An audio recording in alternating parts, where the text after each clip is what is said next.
was disgusting, he then told me, well, my husband likes it. Mm. He then went on and on and on and on. And it is my own fault because I should have left. I take some responsibility. I should have just left. But by then, I'd already felt violated, and I have a right to feel violated, which made me angry, which made me shout and yell at him, which then led us into an escalated argument. When I left, he still carried it on. He didn't say, oh, I feel bad because I didn't want it to go that way. He carried it on. He said even more filth. And then he lied and said it was all to do with Islam when I hadn't even mentioned Islam. No. So I came back on to try and explain again so that people would understand why I was upset. It wasn't just the video per se. I don't care if those videos, well, I do care those videos exist. I think they're filthy.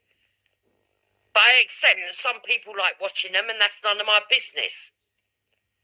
But what I don't think is appropriate is coming on, expecting people to be put into a position of listening to it and then listening to how it makes you fucking feel. I'm not interested what turns him on and what don't turn him on. Yeah, it was repulsive. And then, for him to add to that, what he said about Apple Charlotte was just one too many, because he said it over a week ago, and I thought, when he said it over a week ago, that it was too much then, and I even said, oh, for God's sake. But he said that he was trying to trigger her and everything else. But then to say it again this week, nah. He's always saying it. He's obsessed with it. So it might be a bit of a chuckle the first time around, but to keep saying it.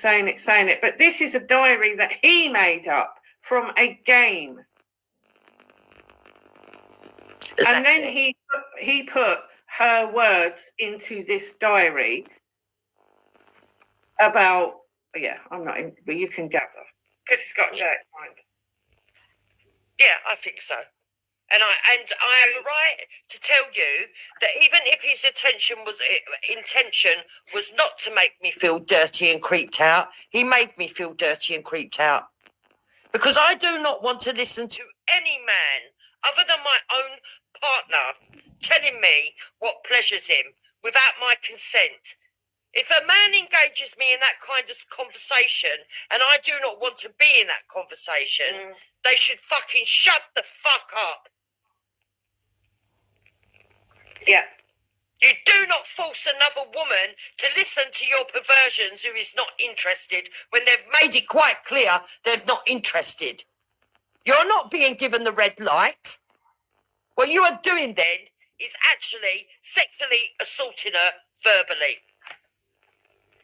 And whether he likes that or not, that is how I feel. He made me feel dirty. He made me feel unclean. He made me feel embarrassed. He made me feel ashamed.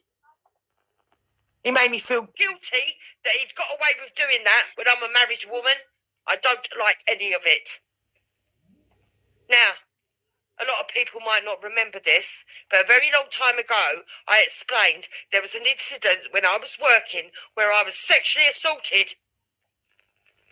And I immediately felt this way. And so whenever anyone makes me feel that way, it brings back my PTSD.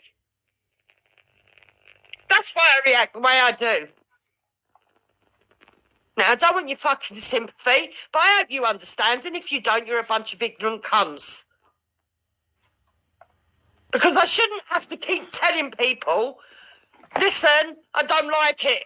For people to understand, I'm not being horrible to you. I'm not telling you can't like it. I'm not telling you can't go and do what you want to do somewhere else. Just don't involve me. Because I don't want to be part of your sexual experience to give you pleasure out of humiliating a woman or degrading a woman or defiling a woman or making a woman uncomfortable.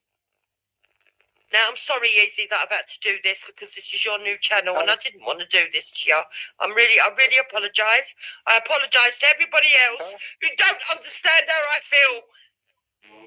Good night, Moon. God bless you. Speak to you later. Bye-bye. Don't stress.